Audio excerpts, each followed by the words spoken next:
하나님 말씀을 같이 보시겠습니다. 구약성경 역대하 32장 24절에서 26절 말씀이 되겠습니다. 제가 읽어드리겠습니다. 그때에 히스기야가 병들어 죽게 되었으므로 여호와께 기도하며 여호와께서 그에게 대답하시고 또 이적을 보이셨으나 히스기야가 마음이 교만하여 그 받은 은혜를 보답하지 아니하므로 진노가 그와 유다와 예루살렘에 내리게 되었더니 히스기야가 마음의 교만함을 뉘우치고 예루살렘 주민들도 그와 같이 하였으므로 여호와의 진노가 히스기야 생전에는 그들에게 내리지 아니하니라. 아멘. 히스기야는 유다의 제 13대 13번째 왕으로서 25세의 왕이 되었습니다. 그리고 54세까지 29년간 통치한 유다의 선한 왕 가운데의 한 사람이었습니다. 그가 왕이 되어서 성전 수리를 단행했고 종교개혁을 행했습니다. 우상제단을 제거했고 유월절을 준수했습니다. 이렇게 신앙적으로 선한 일들을 많이 행했지만은 그러나 역시 연약한 인간의 모습을 드러내었습니다. 사람은 완전할 수가 없는 것 같아요. 다윗이 하나님 보시기에 합한 사람이었지만은 역시 그 다윗도 하나님 앞에 범죄를 했습니다. 히스기야도 역시 마찬가지로 하나님 앞에 이제 범죄했고 그 히스기야의 범죄로 인해서 유다의 하나님의 진노가 임하게 되었습니다.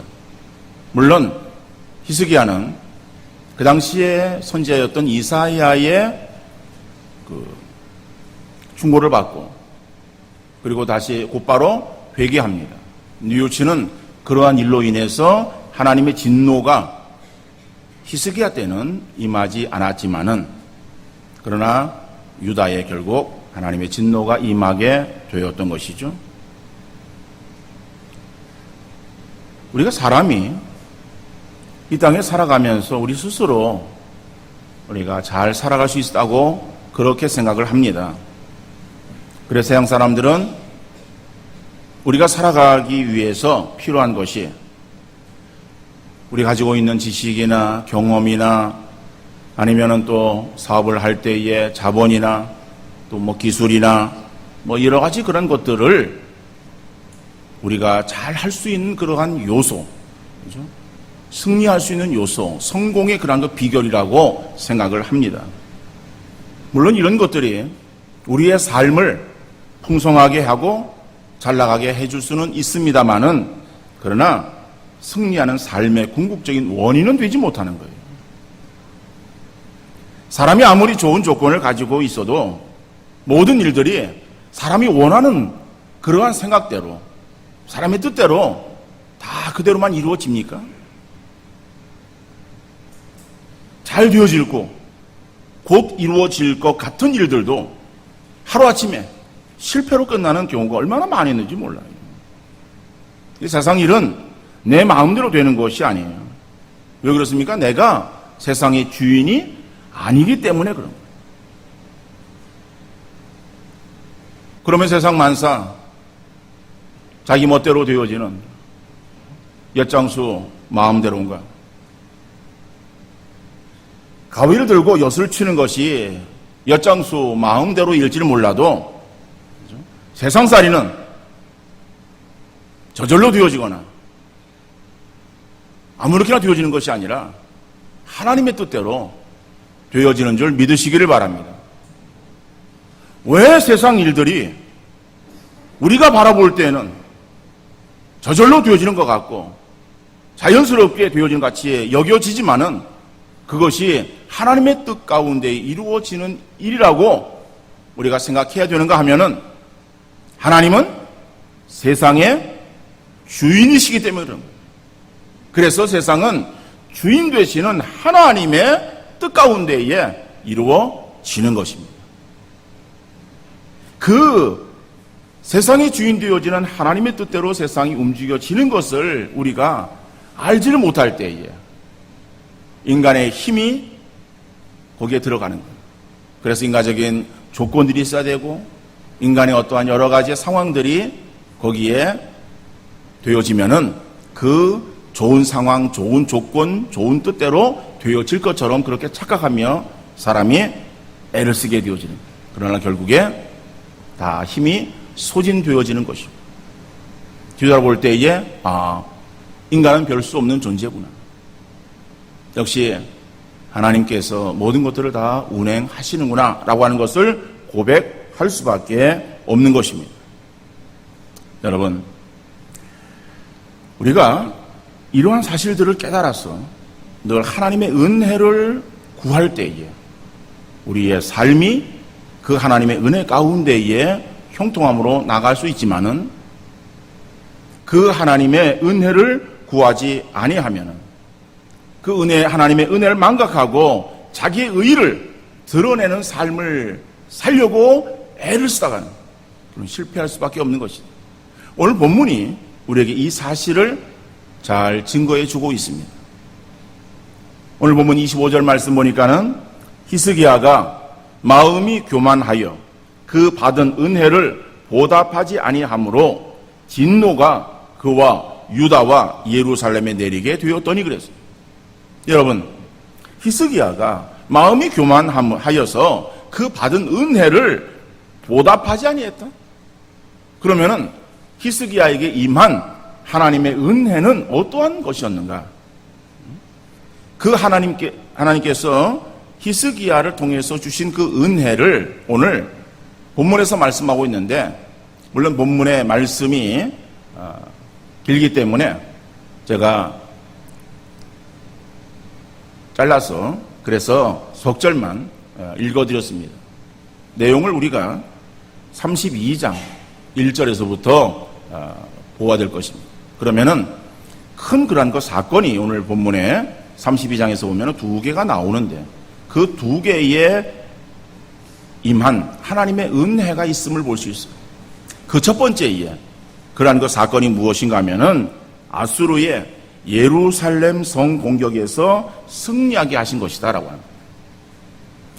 32장 1절에 보니까는 이 모든 충성된 일을 한 후에 아수르 왕 산헤립이 유다에 들어와서 견고한 성읍들을 향하여 진을 치고 쳐서 점령하고자 한지라 그랬어요. 바로 이 그 사건은 제가 지난번 9월 초가 됩니까? 추석 있는 그 주일 그 저녁 때 이 사건을 제가 말씀을 드렸습니다. 대부분의 그런 우리 성도님들이 그 주일 오후에 드렸던 그 예배에 참여하지 않으셔서 들으신 분은 이 내용, 사건의 내용을 다시 우리가 생각해 보시기를 바라고, 안 들으신 분은 다시 새롭게 들으시기를 바랍니다. 이스라엘은 우리가 잘 알고 있듯이 남유다와 북이스라엘로 양분되어 있었습니다. 그것이 이제 망하기 전까지는 되어졌었고, 그럼 처음서부터 그렇게 두 나라로 나뉘었는가 하면은 그것은 아니죠. 이스라엘의 왕이 통치하는 그러한 시대가 되어질 때에 첫 번째 왕이 사울이고 두 번째 왕이 다윗이었습니다. 그리고 그 다윗의 아들인 솔로몬이 세 번째 왕이 되어집니다. 그 솔로몬이 왕이 이제 마치고 그 아들에게 왕위를 넘겨줄 때에 이제 르호보암을 대항하는 한 명의 사람이 나타나게 됩니다. 그 사람이 여로보암입니다. 그래서 여로보암과 르호보암으로 이제 나뉘어졌는데 여로보암에게 그 붙은 그러한 사람들은 10지파에 속한 사람들이에요. 이 르호보암에게 속한 그러한 그 지파는 2지파입니다. 12지파 가운데서 10지파가 북이스라엘에 들어가 있고 남유다의 2지파가 형성되어 있고, 지형적으로 보면은 남유다는 유대 그 지역인데 지형으로는 큰 지형입니다만은 대부분의 지형들이 광야입니다. 어떻든 간에 그 유대 지역을 근거로 삼고 있는 남유다와 그 다음에 사마리아와 갈릴리 지역을 근거로 삼고 있는 북이스라엘로 나뉘어지게 되고, 그래서 이제 북이스라엘 왕들이 세워지고 남유다의 왕들이 계속 세워지는 가운데 있습니다. 자, 이렇게 역사가 진행되어져 가는 가운데에 그러면 그 주변에 세계 역사는 어떻게 진행되어지고 있었는가? 그 아래쪽에는 애굽이라고 하는 그런 큰 나라가 있었고, 위쪽에 친흥 국가 중에서 아수르가 이제 세력을 이제 모아서 기지개를 펴고 세계를 향해서 침략의 야욕을 품고 있을 때입니다. 그럴 때에 북이스라엘의 왕이 아수르의 그러한 그 사실들을 알고서 자기 나라를 방어하기 위해서 아람과 다메섹 그 주변에 있는 나라들과 작은 나라들과 연합 동맹군을 형성합니다. 동맹군을 형성해서 이제 아수르를 대항하려고 하는 그러한 그 상황에서 북이스라엘 왕은 유다 왕에게 같이 손잡고 그 일에 진행하자고 사신을 보냅니다.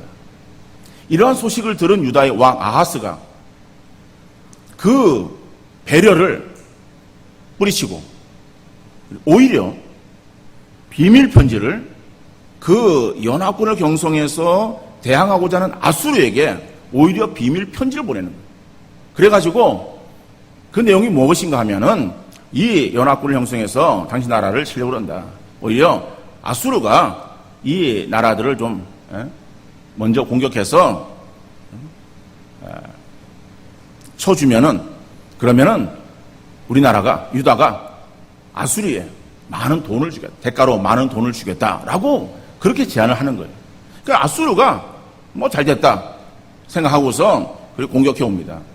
그래서 아람 다메섹을 다 치고 그리고 이스라엘을 공격하는 거예요. 그러니까 이스라엘 공격해가지고 내려오는데 그 공격이 다 성공하는 것이 아닙니다. 말씀드렸듯이 이스라엘은 갈릴리 지역과 사마리아 지역이 거기에 포함되어 있어요. 근데 갈릴리 지역은 아수르의 수중에 들어가게 됩니다. 그러나 사마리아 성을 침략하지는 못하고 이제 그 왕이 죽게 되어지는 거예요. 그 왕의 이름은 디글랏빌레셀인데 이 디글랏빌레셀이 죽고 그 아들 살만에셀 5세가 왕이 되는 거예요. 그러니까 이제 어린 아들이 왕이 되어지니까는 이 북이스라엘이 뭐 우리가 이제 전쟁이 지면은 조공을 바치고 그래야 되는데 뭐 전쟁 진 그러한 것에 대한 돈을 우리가 더 이상 바칠 필요가 있겠는가? 이렇게 해서 돈을 바치지 않았어요. 그러다 보니까는 이 살마네셀 그 왕이 아수르 왕이 괘씸하다. 그래가지고 어린 그러한 왕이었었지만은 군대를 이끌고 북이스라엘 공격합니다. 사마리아 성을 3년 동안 에워싸고, 그러니까 사마리아 성에서 3년을 대항했다라고 하는 것은 아주 사마리아도 강한 그러한 나라였음을 말하고 있죠. 어떠간에 그러나 결국에는 사마리아가 멸망하게 됩니다. 그러니까 사마리아의 멸망은 북이스라엘 멸망이에요. 그때 왕은 호세아예요. 결국 북이스라엘 그래서 끝이 나게 되어지는 거예요. 그런데 이제 이 유다는 그런 사이에 그 아하스, 그 아수르에게 편지 보내가지고 그래서 이제 뭐 돈을 주겠다 이런 그 약속으로 인해서 그 아수르가 유다를 공격하지 않았는데 그렇게 편지를 보내고 약속을 맺은 아하스가 죽고 그 아들 히스기야가 왕이 되어진 거예요. 그리고 그 이제 아수르도 왕이 바뀌어지고 그러다 보니까는 북이스라엘 공격한 이 아수르가 뭐 그전에는 그랬다 할지라도 지금은 아니다. 유다를 공격하자. 이래가지고 그래서 군대를 이끌고 내려온 거예요. 유다를 공격을 하는데 성들이 이제 침략을 당하고 그리고 이제 예루살렘 성을 에워싸는 거예요. 그 예루살렘 성을 몇 명이 에워싸는가 하면은 18만 5천 명이 에워쌉니다. 그리고 그 성에 대해서 공격을 하는 거예요. 성을 공격을 하는데 3년 동안 공격을 합니다. 역시 유다도 그 예루살렘 성을 지키면서 끝까지 나라를 지키기 위해서 애를 쓰는 거죠. 그때 왕이 히스기야예요. 그래서 오늘 32장 1절에 나오는 그 내용은 바로 그 아수르가, 이제 북이스라엘 멸망시킨 그 아수르가 그 야욕을 가지고 유다도 침략하기 위해서 공격해온 바로 그때를 말하고 있는 거예요. 자, 18만 5천 명이 예루살렘 성을 애워싸고 공격을 계속해서 하고 있었지만은, 그러나 결과는 어떻게 되어졌는가? 32장 21절로 22절의 말씀을 보면은 여호와께서 한 천사를 보내어 아수르 왕의 진영에서 모든 큰 용사와 대장과 지휘관들을 멸하신지라. 아수르 왕이 낯이 뜨거워 그의 고국으로 돌아갔더니 그의 신의 전에 들어갔을 때에 그의 몸에서 난 자들이 거기서 칼로 죽였더라. 이와 같이 여호와께서 히스기야와 예루살렘 주민을 아수르 왕 산헤립의 손과 모든 적국의 손에서 구원하여 내사 사면으로 보호하시매 그랬어요. 여러분, 아수르의 군대가 18만 5천 명이 성을 애워싸고 계속해서 공격을 감행합니다. 그 안에, 예루살렘 성 안에 들어있는 유다 사람들이 그 아수르 공격을 계속해서 막아내는 거예요. 여러분, 한 달, 두 달도 지겨운데 1년, 2년 그것도 힘든데 3년이라고 하는 그런 시간이 지나가는 거예요. 여러분, 밖에서 있는 그런 사람들은 모든 물자를 공급받을 수 있어요. 그러나 성 안에 있는 그런 사람들은 자급자족을 해야 되는 거예요. 그런 상황에서 이 버틴다라고 하는 것이 쉬운 일이 아니었습니다. 자, 전세는 아수르에게 넘어가는 거예요. 예루살렘이 버티는 것이지 승리할 수 있는 그러한 상황은 조금도 그들에게 부여되어지지 않았습니다. 그런데 성경은 뭐라고 말하고 있습니까? 여호와께서 한 천사를 보내어 아수르 왕의 진영에서 모든 큰 용사와 대장과 지휘관들을 멸하셨다라고 말하고 있습니다. 간단하게 기록되어진 한 줄의 문장이지만, 그러나 이 문장을 유대 역사가 요세푸스는 어떻게 말하고 있는가 하면은, 그가 쓴 유대 고대사라고 하는 그런 책이 있어요. 그 고대사에 보면은 하룻밤에 수많은 쥐떼가 나타나서 아수르군의 활과 그 밖의 무기들을 갈기갈기 쪼아 놓았다라고 기록하고 있어요. 바로 이것은, 물론 그 유대 역사가 요세푸스가 어떤 그런 그 병에 대해서 제대로 알지를 못했었지만, 그러나 거기에 수많은 그런 그 쥐떼들이 있어서 그 쥐떼들이 무기를 결국에는 갉아먹었다라고 말하는데, 이것은 무엇을 말하고 있습니까? 유럽을 휩쓸었던 그러한 그 죽음, 패스트가 그 아수르군에게 퍼졌던 거예요. 이 패스트는 전염병입니다. 유럽의 흑사병이라고 말하는 거예요. 그러나 이 패스트가 결국에는 아수르 군대를 병들게 하고 죽게 하고, 결국 더 이상 전쟁을 치를 수 없는 그런 그 상황으로 만들어버렸고, 결국 아수르 왕은 군대를 다시 자기 나라로 퇴각시킬 수밖에 없었다라고 하는 거예요. 그 일이 이루어지기 전에 히스기야는 이사야 선지자와 함께 하나님 앞에 간절히 기도합니다. 하나님께서 히스기야와 이사야의 기도를 들으시고 그 백성의 기도를 들으시고, 사람이 도무지 생각할 수 없었던 그러한 그 강한 전염병으로 인해서 병이 돌게 하고, 그 병으로 인해서 결국 퇴각할 수밖에 없게 만들었던 그 하나님의 은혜가 히스기야에게 있었다라고 하는 사실이에요. 여러분 생각해 보십시오. 성이 포위되어서 3년 동안을 계속되어지는데 거기에 기대할 것이 뭐가 있겠습니까? 무슨 운을 기대하고, 무슨 재수를 기대하고, 무슨 그들에게 있었던 잠재력을 그들이 기대할 수 있었겠습니까? 유다 히스기야의 승리는 그들의 힘이 아니라 하나님의 도우시는 전적인 은혜였습니다. 하나님의 큰 은혜가 이스라엘에게 히스기야에게 임했을 때 사람이 생각할 수 없었던 놀라운 일들이 일어나게 되었고,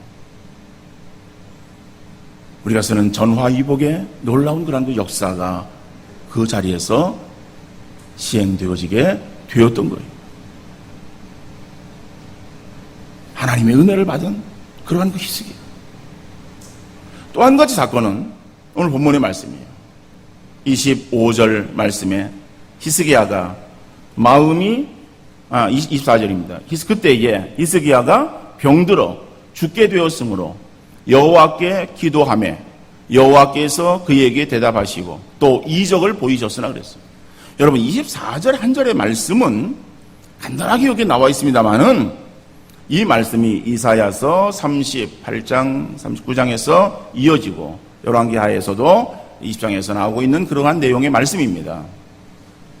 이사야서의 말씀을 보면은 이 내용이 잘 나와 있습니다. 히스기야가 병이 들었어요. 근데 병이 들었는데 그 병에 대해서 이사야 선지자가 히스기야에게 옵니다. 와서 왕이여, 하나님께서 그러시는데 이제 왕은 죽고 살지 못할 것이라고 합니다. 그러니까 왕은 집에 이야기를 하고 그리고 가산을 정리하십시오 라고 이야기를 하고서 그리고 이사야는 돌아가는 거예요. 여러분, 이사야가 왕이 병이 들었는데 그 병의 증세를 우리나라에 유명한 그런 의사에게 내가 물어보니까는 그 의사가 하는 말이 당신은 이제 죽을 병에 들어서 아마 얼마 살지 못하고 죽을 거라고 이렇게 말을 했습니다. 라고 했다고 한다면은 일말에 희망이 있어요. 왜 그렇습니까? 사람은 오진할 수 있잖아요. 오늘날도 이런 오진은 많이 일어나고 있잖아요.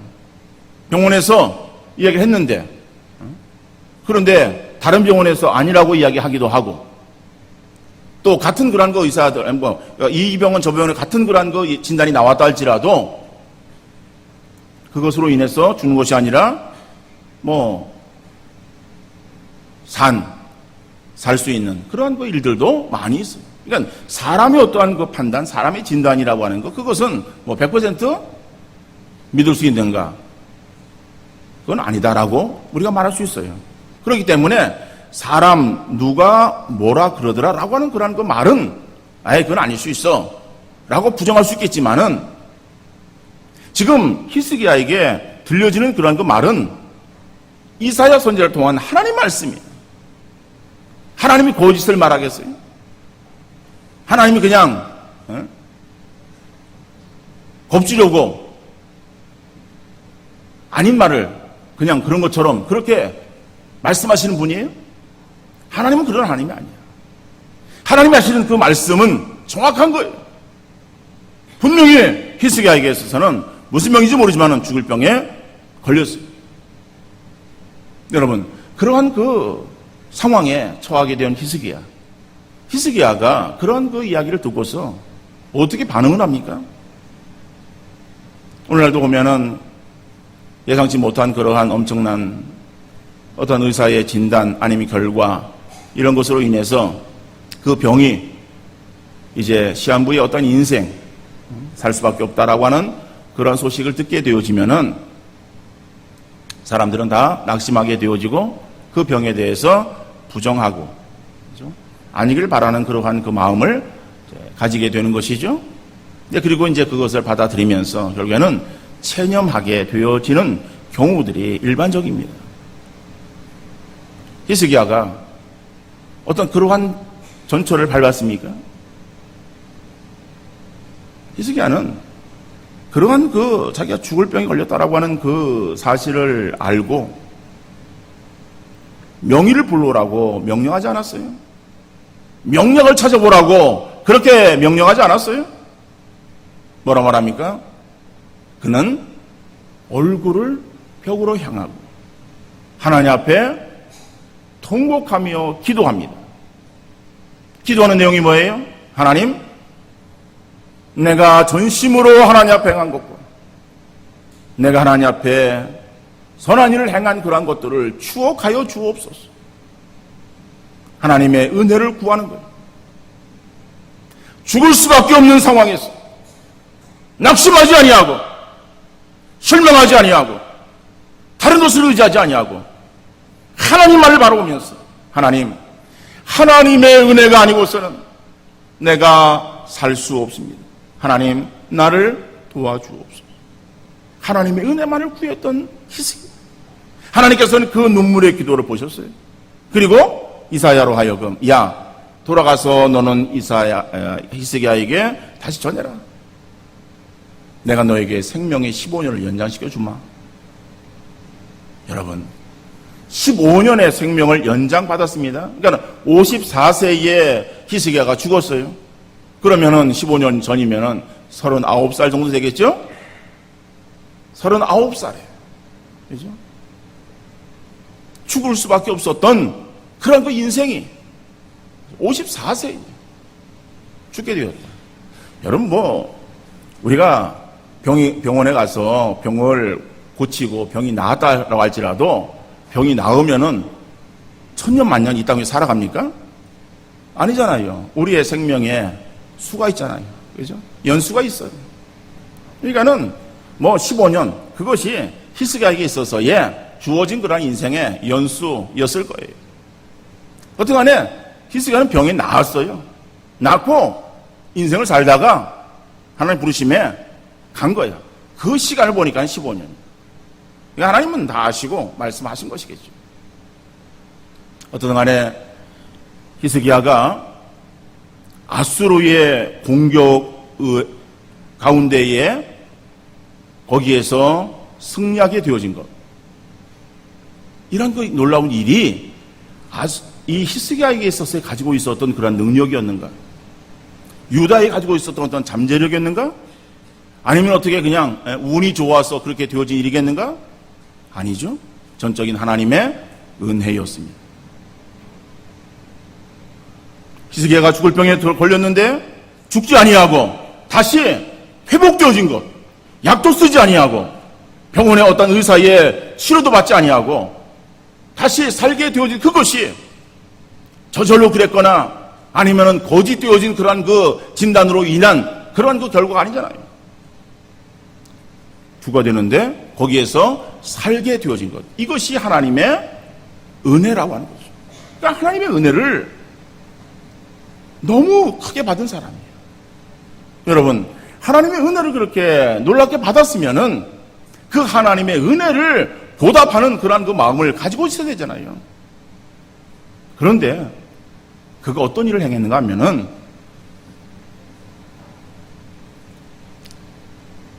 열왕기하 20장 12절로 13절에 보니까는 바벨론의 왕 부르닥 발라단이 히스기야가 병들었다 함을 듣고 편지와 예물을 그에게 보낸지라 히스기야가 사자들의 말을 듣고 자기 보물고의 금은과 향품과 보배로운 기름과 그의 군기고와 창고의 모든 것을 다 사자들에게 보였는데 왕궁과 그의 나라 안에 있는 모든 것 중에서 히스기야가 그에게 보이지 아니한 것이 없더라 그랬어요. 여러분, 병에서 나왔습니다. 그럴 때에 이 바벨론, 그 아수리 밑에 있는 바벨론의 그 왕인 부르닥 발라단이 예물과 함께 사실을 보내는 거예요. 이거는 위로하고, 그죠? 이래서 그런 어떤 이 사신이겠죠? 그런데, 그러면 이 히스기야가 자기를 방문하러 온 그 사신에게 무슨 말을 해야 되겠습니까?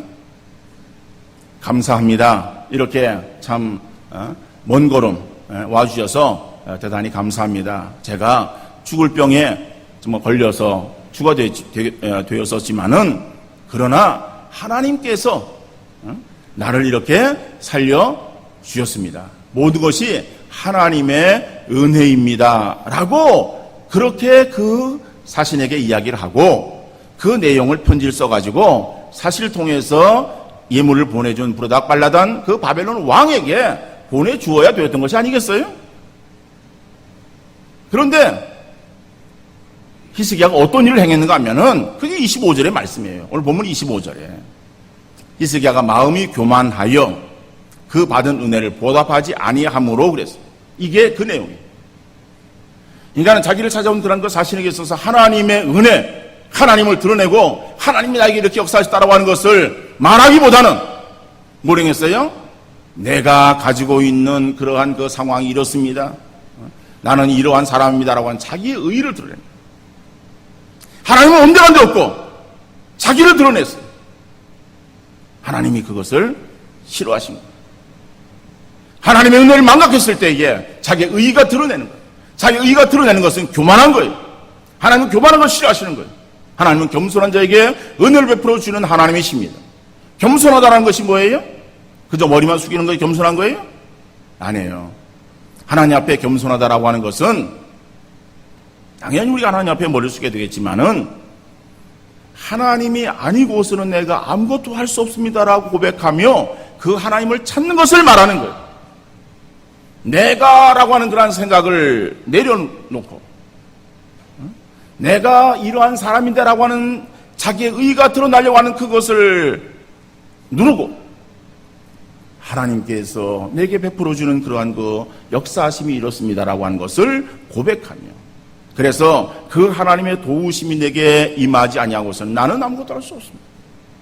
나는 연약한 존재입니다. 하나님 나를 도우셔야 됩니다. 라고 철저하게 하나님을 붙잡는 그러한 그 모습이 겸손한 모습이고 그 사람이 하나님의 은혜를 기억하며 살아가는 사람인 줄로 믿습니다. 히스기야는 하나님의 은혜를 기억한 것이 아니라 하나님의 은혜를 망각해버렸어요. 여러분, 사도 바울은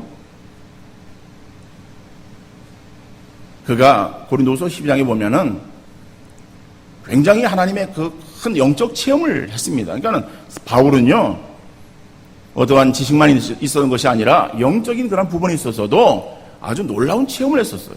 그가 3층천에 들어갔다라고 하는 그러한 그 말을 하고 있습니다. 이것은 천국에 자기가 들어갔다라고 하는 그러한 표현이에요. 그러지만은 그 3층천에 들어간 그 자기 영적인 그러한 그 이 세계를 보고 체험한 그런 그 체험에 대해서 그는 자랑하지 않습니다.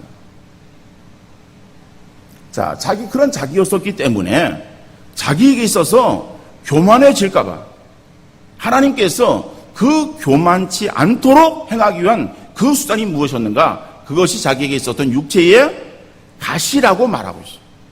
그 육체의 가시를 자기가 제거되어지길 위해서 3번 내가 주께 간구하였더니 그랬어요. 근데 3번이라고 하는 숫자는 성경에서 보면은 상징적인 의미로 사용되어지고 있습니다. 이거는 그냥 단순하게 숫자적으로 1번, 2번, 3번의 어떤 그런 3번의 의미가 아니라 3이라고 하는 것은 완전수예요. 그러니까 내가 내 육체에 찌르는 가시, 우리 이것은 뭐 성경학자들은 그에게 있었던 안질이라고 이렇게 보기도 합니다만은 어떻든 간에 어떠한 것이든 간에 자기에 있어서의 고통스러운 그러한 육체의 연약한 부분이 있었어요. 그것을 위해서 기도하는 거예요. 간절하게 기도했어요. 뭐 숫자가 중요한 것이 아닙니다. 정말 간절하게 기도했는데 그에게 임한 하나님의 그런 그 말씀이 있었어요. 그 말씀이 무엇인가 하면은 고린도후서 12장 9절의 말씀이에요. 나에게 이르기를 내 은혜가 내게 족하도다. 이는 내 능력이 약한 데서 온전하여 침이라. 그러니까 다시 말하면은 바울이 자고할까봐, 교만할까봐 하나님 육체에 찌르는 가시를 주십니다. 그 가시로 인해서 바울이 교만하지 아니하고 내가 이렇게 연약한 사람이구나 라고 하는 것을 그가 생각하면서 더 하나님의 은혜를 붙잡고 하나님의 은혜를 바라보고 살아가도록 하나님께서 내게 베풀어주는 그러한 그 사랑이라고 하는 것을 그가 깨닫게 되어지는 거예요. 그래서 그는 고린도전서 15장에 보면 놀라운 고백을 합니다. 고린도전서 15장 10절에 그러나 내가 나된 것은 하나님의 은혜로 된 것이니 내게 주신 그의 은혜가 헛되지 아니하여 내가 모든 사도보다 더 많이 수고하였으나 내가 한 것이 아니요 오직 나와 함께 하신 하나님의 은혜로라. 여러분, 바울이 바울 되어진 것이 내가 잘나서 되어진 것이 아니다. 내가 다른 사도보다 더 많은 수고를 했지만은 그러나 내가 똑똑하고 내가 잘나서 내가 열심히 해서 그런 일들을 행한 것이 아니라 이것이 하나님의 은혜라고 하는 것을 고백합니다. 그가 잘 되었을 때, 잘 나갈 때 교만하지 아니하고 더 하나님의 은혜를 구했어요. 그에게 육체에 찌르는 가시가 있어요. 고통 가운데 있었습니다. 그럴 때에 낙심하거나 하나님에 대해서 불평하고 원망하는 것이 아니라 그것이 나에게 있어서 교만하지 않도록 하나님께서 제어장치를 해주시는 그러한 그 은혜였었구나라고 하는 것을 고백하면서 어떠한 상황이든 간에 하나님의 은혜라고 하는 것을 고백했습니다. 여러분, 우리의 삶 속에 우리가 쉽게 잊어버리는 것 중에 하나가 하나님께서 내게 베풀어주는 은혜예요. 그러나 우리가 망각해서 안 될 것은 하나님의 은혜를 망각하지 말기를 바랍니다. 하나님의 은혜가 우리에게 있어서 잊혀지는 것이 아니라 잊혀지면 내가 드러나는 거예요. 내가 이런 사람인데, 내가 이런 일을 했는데. 여러분, 우리는 연약합니다. 우리는 부족합니다. 내가 잘하고 내가 못하고 하는 것이 아니라 우리에게 하나님의 은혜가 임하면 우리의 삶이 역전되어지고 우리의 삶이 형통되어지고 우리의 삶이 순조롭게 진행되어질 줄로 믿습니다. 날마다 주의 은혜를 사모하며 또 주의 은혜를 우리가 기억하며 주님만 높이고 주님만